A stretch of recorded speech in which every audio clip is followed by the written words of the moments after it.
What's up everyone, how's it going? Simon from CD Revival. Today I'm doing my ranking of the Red Hot Chili Peppers. I promised it and now it's arriving. So I feel with the Red Hot Chili Peppers there's two different kinds of fan bases. There's the ones that prefer their earlier stuff, maybe older people like myself who got into the band, you know, with their first few albums and like their original material.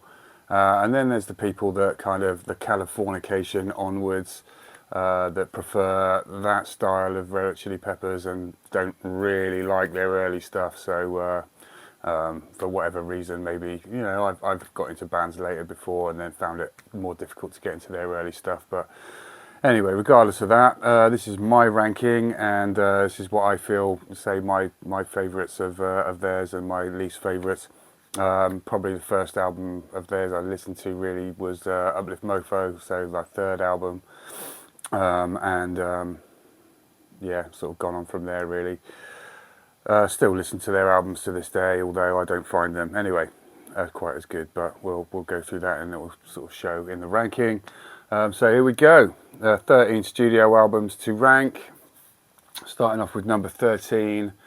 The Getaway from 2016. This is their 11th album. This was produced by Brian Burton, also known as Danger Mouse. This one features Josh Klinghoffer on guitar as well. There's the front cover inside. You know, typically wacky. Yeah, so not an awful album. I say none of their albums are really awful, but I think some of them do get a little bit boring.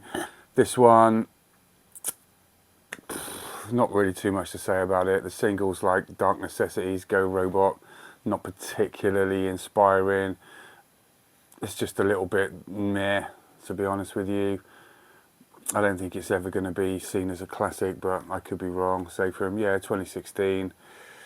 The second album they did with Josh Klinghoffer on guitar. No slight on his guitar work because he's a good enough guitarist. Trying to think of anything sort of. Feasting on the Flowers, I think, is probably one of the better songs. Dreams of a Samurai is quite interesting, but it just doesn't, for me, really do a lot. They tried to do something slightly different, but doesn't really super work for me, so that's my least favourite anyway. The Getaway from 2016, that's in number 13. Number 12 is I'm With You from 2011. This one's got a little bit more going for it. This is their 10th album, once again with Josh Klinghoffer on guitar, and once again no disrespect to his guitar work because it is fine. Rick Ruben produces this one. Like he did with most of their recent albums, or from, you know, a certain album onwards.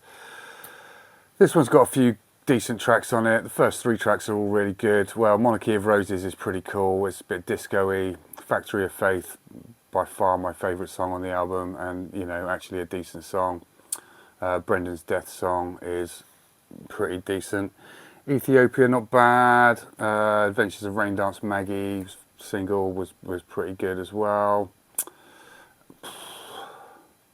Dance, Dance, Dance I really don't like, to be honest. That's the last song on the album.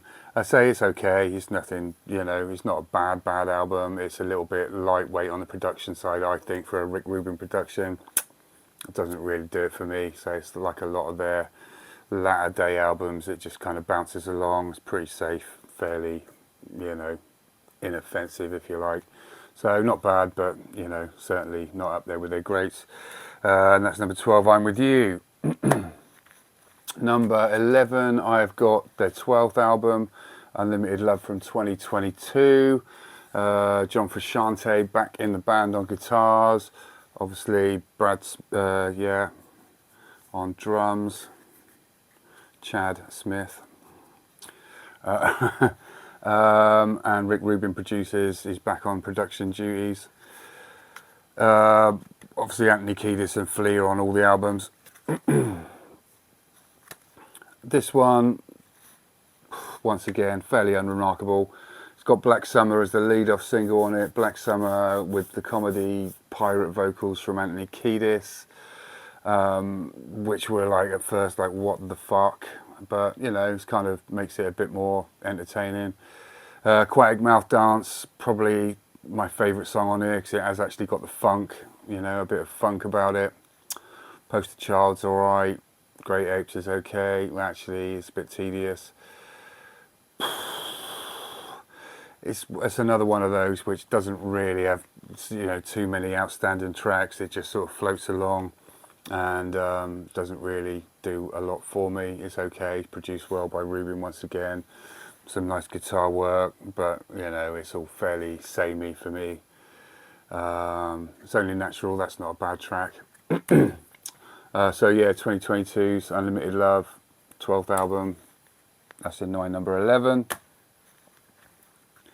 Number 10, I have got their first album, self-titled, from 1984, produced by Andy Gill. The only album with Jack Sherman on guitar, Cliff Martinez on drums. This one is a bit of an acquired taste. It is not produced particularly well. It's very rough and ready, but it's got some good tracks on it. Why Don't You Love Me I really like. Get Up and Jump, Buckle Down, True Men Don't Kill Coyotes, or Coyotes, as he says in the chorus. It's an okay album. It shows sort of where they were trying to go, but say produced kind of badly. I know they weren't particularly happy with the production. Flea said that he wants to redo this album because he thinks the songs are good, which they kind of are, do you know what I mean? But yeah, a bit rough and ready, but not a bad album. Well listenable. I do enjoy listening to it for obviously, as it being a number 10 than the three I've mentioned before, just because it's got a little bit more about it and it's a bit more, you know, it's just got a bit more about it really. So yeah, half decent album, would benefit from a better production. 1984's self-titled first album at number 10. Number 9, I've got Stadium Arcadium from 2006 as their 9th album. Stadium Tedium, maybe. Double CD, honestly, way too long. It's got some good bits on there, but honestly, it's very much a kind of case of like, man, this just goes on and on and on. Some people love this album. If you love this album, then good for you, man. But honestly, it's just kind of just the same all the way through, really.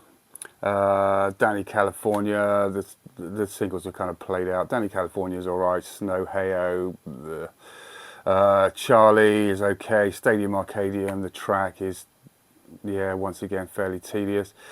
Humpty Bump, I do like. I think that's got a bit of funk about it. It's kind of good. Probably my favourite track on the album. Warlocks as well is a bit of a funky one, which I do quite enjoy. But things like Desecration Smile is just Ready-Made's alright. Animal Bar's okay. Death of a Martian's okay. You say it's not a bad album. It's not like, oh, this is terrible, but it's just very, very dull. Especially if you try and listen to it all the way through, which, you know, I have done, especially recently, you know, because people rate this, you know, it's this like, oh my God, Stadium Arcadium is such a great album, but it's just like, am I missing something? I don't think so, man. It's okay, it's alright, it's listenable, but it's just too long and too one-paced for me. So yeah, that's at number 9. Similar sort of thing with Californication. 15 million copies sold, you know, but so's Adele, so, you know, Ed Sheeran and all of that kind of thing. So I sort of lump it kind of in with that. 1999, 7th album, Ruben, Frusciante, the return of John Frusciante. Actually, this one is a little bit better than Stadium Arcadium, so it's got a few things like I Like Dirt and, yeah. Other side's alright. Get on Top's actually kind of cool. Scar Tissue, see, that's boring. Around the World I quite like. That's quite a decent opener. It's an okay album. It sold, say, millions and millions. So for me, any album that sells millions and millions is generally, I am, you know, generalising here, but it's generally mass market. Do you know what I mean? And this one definitely is that. This one, for me, was kind of the real you know, oh, you know, we've sold a lot of albums with this one, so let's make more of them.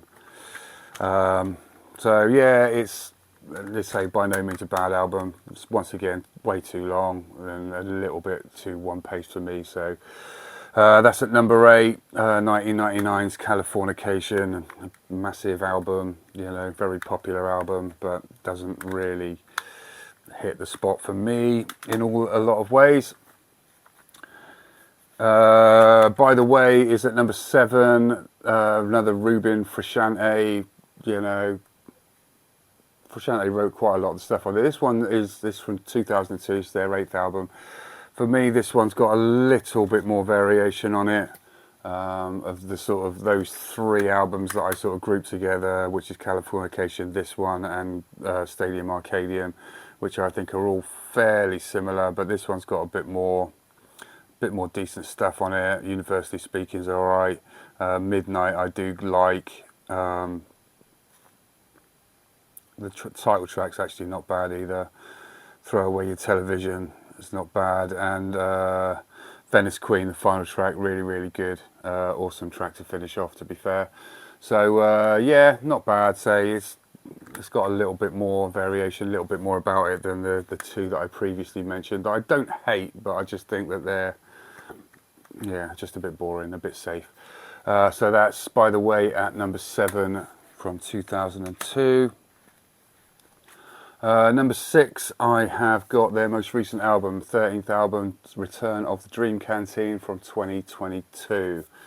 Once again, produced by Rick Ruben. Once again, John Frusciante on guitar. And this one, I was pleasantly surprised by, to be honest. This, it's still not amazing. It's still not like, oh wow, such a return to form, but it's a lot better than, certainly, than Unlimited Love. The first track, Tip of My Tongue, I was very pleasantly surprised when that came out before, and did make me quite look forward to the album. It's not all quite as good as that, because that one's a really cool, funky single. Peace and Love is actually pretty decent as well. And Bella I really like also. Fake as Fuck's pretty decent. Reach Out, Eddie, they're both kind of like a bit more sort of metal about them. Roulette I really like. My Cigarette, even though the lyrics are repetitive and annoying, is actually quite a good track. It's got some, see, Flea actually does well on this album. Like, they've remembered, oh hang on, we've got a really good bass player in the band here, let's use him. And he does some really good bass stuff on here. The drummer, not bad either, Bag of Grins. Once again, it's a little bit too long, but compared to everything that I've mentioned so far, it has got a bit more about it. It's a bit more experimental and a much more enjoyable listen. So if you've not checked it out and you like their early stuff and you're not so keen, then it's not going to blow you away, but it's still not bad. You know, it's still pretty cool. So that's Dream Canteen, Return of the Dream Canteen at number 6. And that's their most recent album, 13th album from 2022. Late last year that came out. Right, top 5.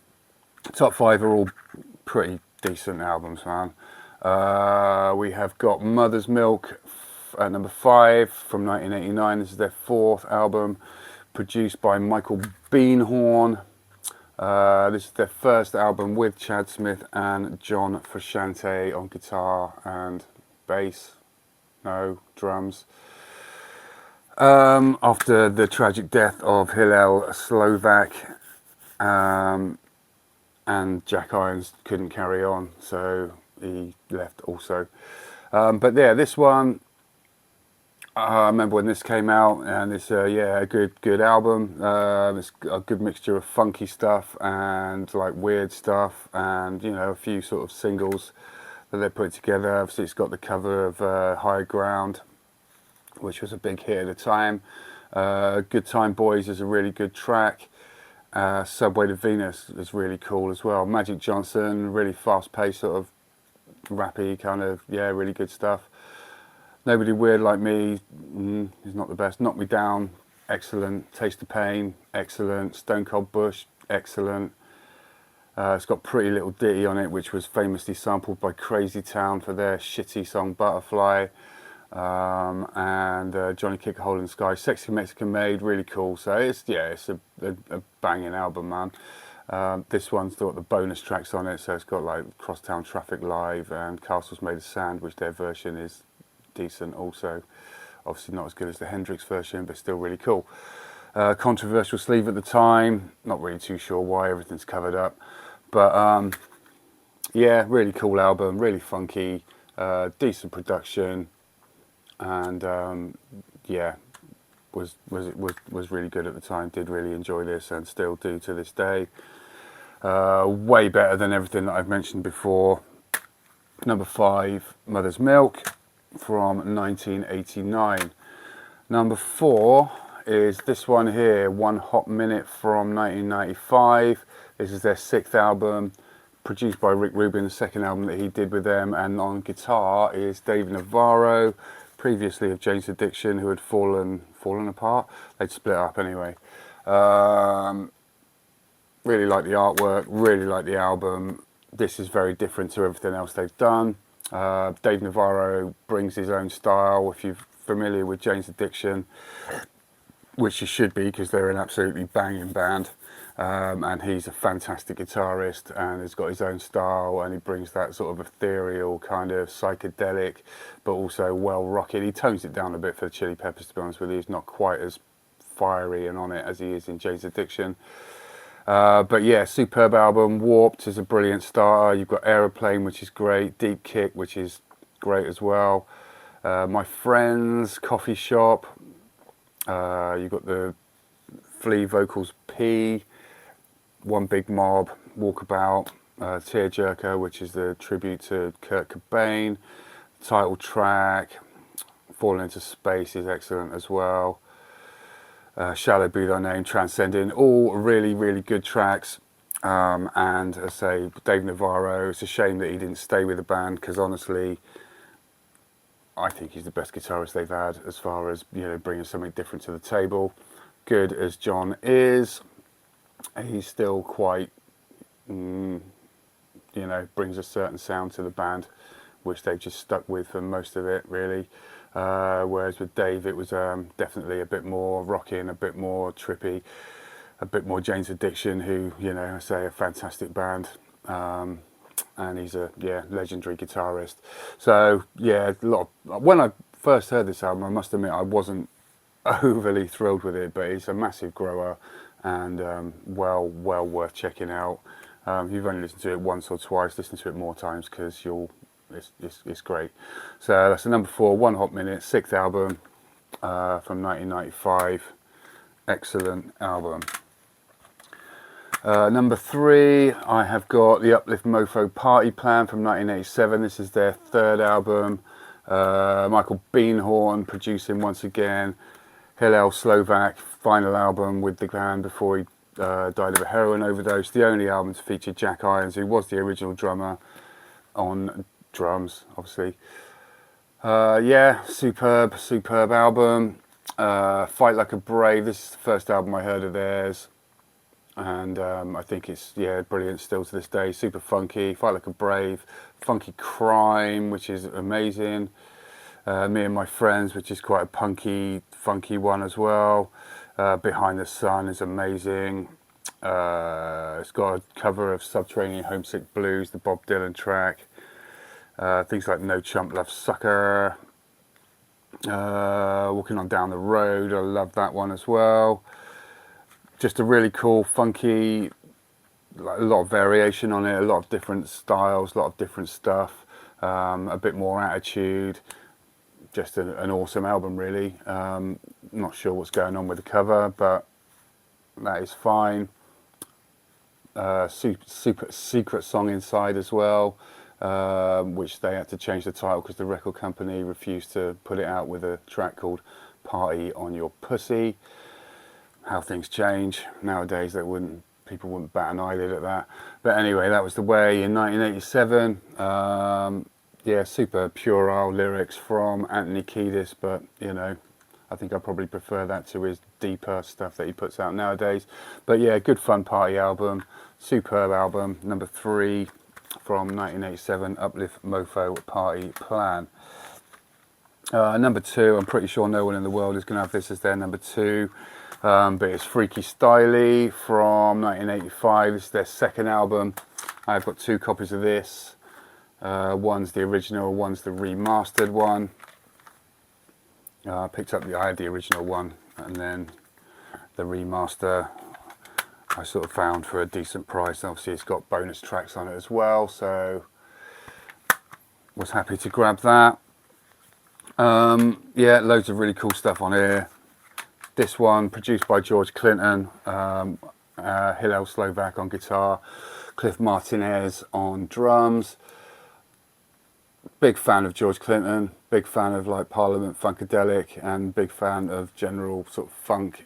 So this is a super funky album. It's very funky. Starts off with Jungle Man, Hollywood, American Ghost Dance. There's loads of horns all over it, loads of really cool bass work. Sly and the Family Stones, If You Want Me to Stay, cover of that, which is awesome. The title track, Freaky Styley, which is, well, it's not mainly instrumental, it's got spoken word in it. But yeah, really, really cool. The Brothers Cut, man, is just such a banging, funky track as well. Yertle the Turtle is a really cool finish as well. Really funky, rappy, just... I love this album, man, and I wore out the cassette of this when I had it originally. I just love this album. You might not get it if you're new to the band or if you've come into the band later. But if you're a fan of funk, Freaky Styley is the album for you. Superb. It's my number 2. So it only leaves one album at number 1, and to be honest with you, it is way out in number 1. Blood Sugar Sex Magik from 1991, their 5th album. The best Red Hot Chili Peppers album, no question, and one of the best albums of all time, easily in my top 10 albums of all time, I would say. First album with Rick Rubin producing, John Frusciante obviously on guitar, Chad Smith, so it's the classic lineup. It's an amazing album from start to finish. It's quite long, but it's got so many good tracks on it. In fact, every track is good on here. It's got the funk, it's got the rock, it's got this kind of... It's basically a mixture of early Chili Peppers and what they would come to be, but sort of better than they would come to be. They never... That's why the reason I listen to Red Hot Chili Peppers to this day still, and will check out their new albums, is because of this album. And you know, maybe they'll do an album this good again. They won't, but you know, it's nice to think that they might. Every track is amazing. The singles, which are probably the weaker points on the album, I think, so things like Suck My Kiss and Give It Away, still great tracks, but there's the deeper cuts, the things like Funky Monks, Mellow Slip, Slinky in B major, Righteous and the Wicked, title track, Naked in the Rain, Apache Rose Peacock, so Psycho Sexy is probably the best track they've ever done. Breaking the Girl, If You Have to Ask. Just an amazing album. Production on it's fantastic. It was when Rick Rubin could produce an album and produce it well without brick wall in it, so the drums sound super crisp, everything's up front, so the bass is up front, the guitars are out there, the drums are up front. It's just, there's loads of space and you can hear everything. There's loads of things going on in the background. If you get a chance to watch the making of, the Funky Monks making of this album, then give that a check out, because that is well worth watching. Also, yeah, just an amazing album, so easily in my top 10 albums of all time, and hands down the Red Hot Chili Peppers best album, and there is, for me, no question about that. So if you've not heard it or you've not given it a proper listen, do so. I once again wore out the cassette on my Walkman of this one, just played it to death. So yeah, easily number 1, Blood Sugar Sex Magik from 1991, 5th album, a masterpiece, to be honest. Only a couple of albums that I've got of theirs that I've not, is the not shown, Live in Hyde Park. So this one's mainly sort of up to sort of By the Way, I think. So, and they do a lot of stuff from Californication, I can't even speak today, by the way. So yeah, it's all right. They missed out a lot of stuff that they could do, which would be better, to be honest. So that, and also heavily weighted in the favour of like those two albums as well, and Blood Sugar is the greatest hits of videos. This one I mainly got because this got the DVD. This is the one with the DVD with it, so it's got all the videos on there. So that was worth having for me for that. And also it's got Soul to Squeeze on there, which is a really cool track, which isn't on any of their albums. And yeah, really like that song as well. So it was a bit of a no-brainer at the time, but yeah, once again, there's tracks missing that should be on there. On the videos, they've got like the Higher Ground video, but that's about as far back as it goes. Really, they could have done a bit more with that, but hey ho, you know, they're cashing in on the stuff that's most popular, I suppose, and you know, fair play. So that's that controversial Red Hot Chili Peppers ranking. Let me know what you like, let me know what you don't like, but this is pretty much accurate. Thanks for watching. See you next time.